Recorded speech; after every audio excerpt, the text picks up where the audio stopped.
Hi, I'm Carson, co-owner of Noma Vans based in Seattle, Washington. We build luxury camper vans that let you camp without making compromises. I'm going to give you a quick tour of our latest line of vans, which we're calling the Nordic Nomad, which has a fixed bed, which allows us to have a lot more storage for your trip.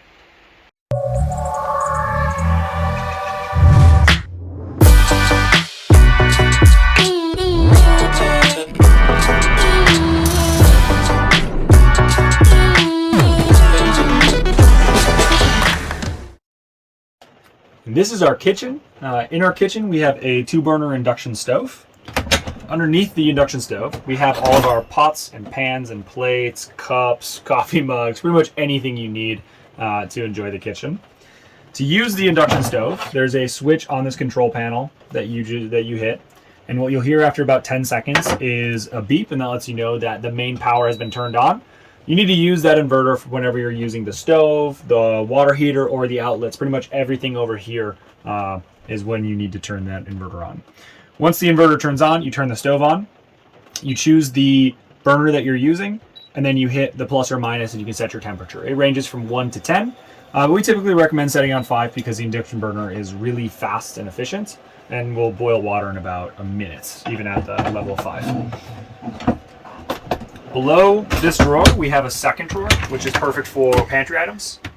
We include salt, pepper, and olive oil in your trip, but you can pretty much put all of your dry food storage in this drawer. Then you have a third really large drawer, which has a cutting board as well as a pasta strainer. And then we love to put our duffel bags in here because it makes it really easy to get ready for the day as well as get ready for bed at night.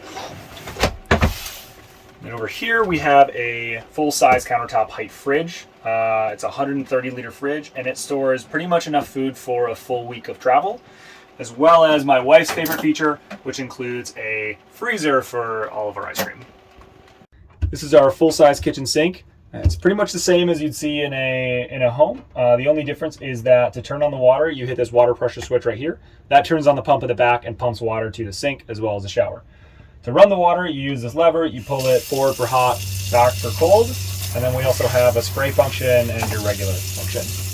The hot water is in a 5-gallon hot water tank that heats up whenever you drive the car, or there's a switch on the wall to also heat it up if you haven't driven, but that'll typically stay hot for about 24 hours after you drive for the water and it's hot. Next to the sink, we have a dish soap as well as hand soap canisters. We have a paper towel holder. And then just next to the water pressure switch, we have a gray water switch. This is the holding tank for all of the water that runs out of the sink as well as the shower. You hit this switch whenever you want to empty that tank when it's full, and it will empty water directly underneath the van. You can empty that water as long as you're not within about 200 feet of a natural water source or on lands that don't allow you to drain water. Under the sink, we have a false cabinet right here. Don't try and open it, it won't open. Then we have a garbage and recycling bin, each that come with extra garbage bags for your trip. Next to these, we have a first aid kit, fire extinguisher, 2 camping chairs, and then extra refills for the toilets. We also have 5 dark roast and 5 light roast K-pods, and our Keurig, which is right in this cabinet. And to use this, it's very similar to the stove. You take this out and actually plug this into the outlets. Then just like the stove, you turn on the inverter. You'll hear a click in about 10 seconds. Fill up the water, turn the power on, flip this open, put your K-pod in, close it, and hit this button, which will brew your coffee. All right. And next to the Keurig, this is our control panel. This is monitoring the battery systems, the water systems, so you can always see what water levels you have. Right now, you can see our battery level is 98% right here. We also have our freshwater tank is 72% full, and then we recently emptied our gray water tank, so there's 0% in our gray water tank. This is our platform bed, and with every rental, we include fresh linens, a comforter, and 2 pillows. Next to the bed, we have our climate control. We have a heater and an air conditioning unit. The heater is located under the passenger seat, and the air conditioner is actually located right up here.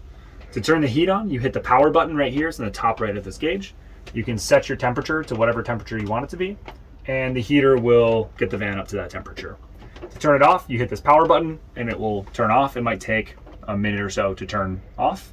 And then one of the things that we ask is, because the heater runs on the fuel in the van, please do not run the van while this heater is going. So if you need to go and drive, make sure you turn this heater off before you turn the van on. To turn the air conditioning on, you hit the switch on this remote, or you can control it from up here, and it will keep you plenty cool on summer nights. Right next to climate control, we have 4 USBs right here to charge your devices while you sleep. And then we also have dedicated bed lights for under here, as well as 2 up here that also have dimmers. And so you can shut off the main lights while you're getting ready for bed and just have these lights on. Behind the pillows, we have insulated window shades. These actually pull out and fold up really nicely. You can put them in the upper cabinets. And then in the back windows, these are similar to the shades that we have on the slider door. But these have magnets right on the top, so you can pull these up if you want to look outside the window or leave them open while you're driving. Then they fold down really easily and magnetize down, and they're completely stealth. You don't see anything from the outside, don't see anything from the inside. And now our favorite part of the van is our projector. And so all of this is hidden. You can't see it until you open up the cabinet. You pull this slide over to turn the projector on, and then you hit this down button. And there's also a remote in here. The black remote is for the projector. And this screen will go down and it will automatically stop right at the bottom. And you can cast Netflix, Amazon Prime Video, YouTube, pretty much anything that you want to cast to it, because we have a Chromecast hooked up to the back of the projector. And as long as your phone is on Wi-Fi, you can cast directly with the little cast button in the top right of Netflix, Amazon Prime Video, pretty much any app that you see. You'll select the device, which is the Chromecast in each of these vans, and you'll be able to easily cast. This is one of our favorite features of the van. This is what we call the garage. The garage has a ton of storage. Over above our plumbing system, you can see it's a perfect spot for duffel bags, backpacks, water bottles, whatever you want to store. Then there's a ton of storage in the garage where you can basically put anything. We like to put our dog's bed, and Sadie, our dog, will hang out on her bed in the back, and she's got a little house that she can stay in. Our water system is 45 gallons of water, which will typically last you about 7 days before you need to fill up. And if you do need to fill up, we include a hose with all of our vans, and you go to a fill station, plug one end into the fill station, the other end into our gravity fill. And then what you'll see is that with this light on, you can actually see the level of the water as you're filling up. So you know when it's full. Pretty much once it gets to the top, it's full. You can also monitor with the control panel inside while you're in the van to know what your tank levels are. So if you need to know when you should fill up, you'll see that there. On the other side, we have our electrical system. And really all you need to know over here is that if there's ever a problem, we have a main shutoff right here. You can call us if there's a problem. And what we'll probably have you do is turn off the main shutoff just to make sure everything's fine. But then we have all of our fuses and circuit breakers, everything on this side. You really only need to access this side of the electrical panel. This is our full-size shower. To shower, what you'll do is actually take out our toilet. We have what's called a dry flush toilet. It's not actually meant to get wet. So you take out the toilet and the shower mat. I'll show you how to put it in a minute, which is the same process as taking it out. But to shower, what you do is similar to the sink. You hit the water pressure line next to the sink. That will pressurize the system. And then this will work just like any other house. First, you can set the water to wherever you want. So this will be hot and this is cold. And then as you set your temperature, you can just release this little valve right here. This is a pause function, which allows you to run the water, get it to whatever temperature you want. Pause the water, you can get in, and then you can actually conserve water by turning it on and off as you shampoo and kind of lather up and then rinse everything off. You can actually conserve a bit of water. With all of our vans, we include Beekman 1802 body wash, shampoo, and conditioner. So you don't have to bring in your own. You're more than welcome to, but we include this with all of our vans. And then we also have a slider door, which goes all the way over here, and there's a little latch right here that you pull, and it latches right behind this here. Be careful as you do it, because if you're not holding onto it tight from the inside, what's going to happen is this door will actually slam shut. So just be careful with it.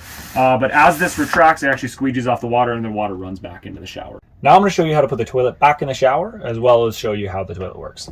So before the toilet goes back in the shower, you can use our dustpans, which we repurpose as squeegees, and squeegee the water into the drain in the shower, just to limit the amount of moisture in the shower before the toilet goes in. Then you take the shower mat and put that in place. The shower mat is really just to hold the toilet in place, so as you're driving, it's not flying around in the shower.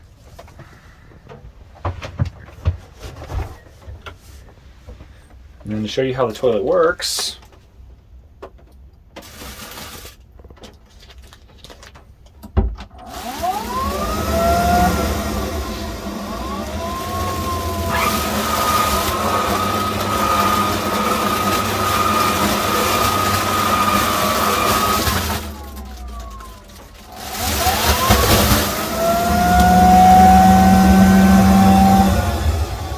all right, and what you saw there was essentially a mini trash compactor.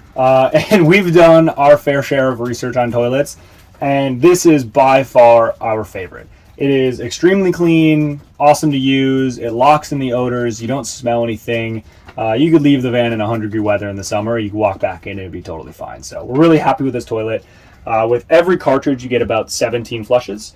And what you'll see is right as you're at the end of the life of the cartridge, there'll be a red line that shows right on the little tinfoil layer. That means that you should change the cartridge. And so we will show a video right here how to actually change the cartridge. But it's really simple. You basically pull off the top. There's a black garbage bag in there. It wraps over the cartridge. And then you can throw that out at a campsite dumpster, or it can really fit in almost any regular garbage bin that you find at a gas station or wherever else. Here is a workstation. This is great for eating or working from inside the van or outside the van. This workstation actually swivels outside the van, will drop down, so you can actually have a nice little standing desk. To use the workstation, you can actually, this is on a lagoon mount, and a lagoon mount makes it actually pretty easy to take the table on and off of this spot. What you'll see are these little handles right here.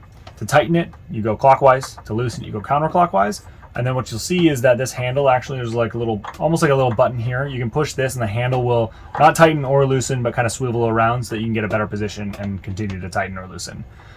Please don't over tighten these, and don't leave this up while you're driving because it will slam into the cabinet. But these bolts, if you break them, they're pretty expensive to replace.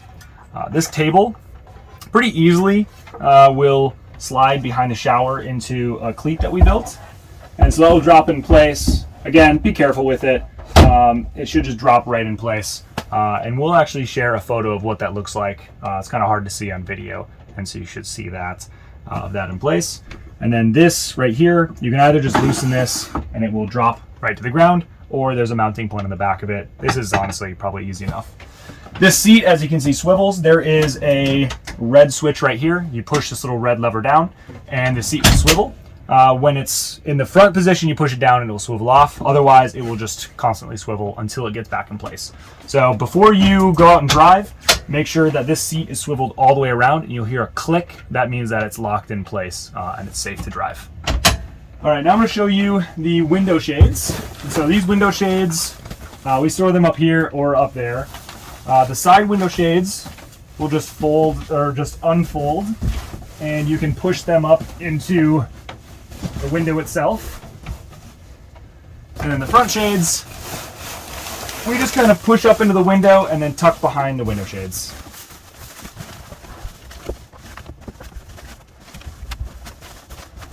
All right, so that's not too bad. They tuck right in the sun visor. And then a couple other features. There is a rear view camera. You can't really see anything on it right now because it's really dark out. But this actually gives you a view behind the van, so whenever you're driving, you get great visibility. There's also a rear view camera here as you're backing up. You can hook up to this with Bluetooth. And then we also have a USB cord and then a phone holder up here so you can have GPS on, make sure your phone's charged, and you can get directions with good visibility.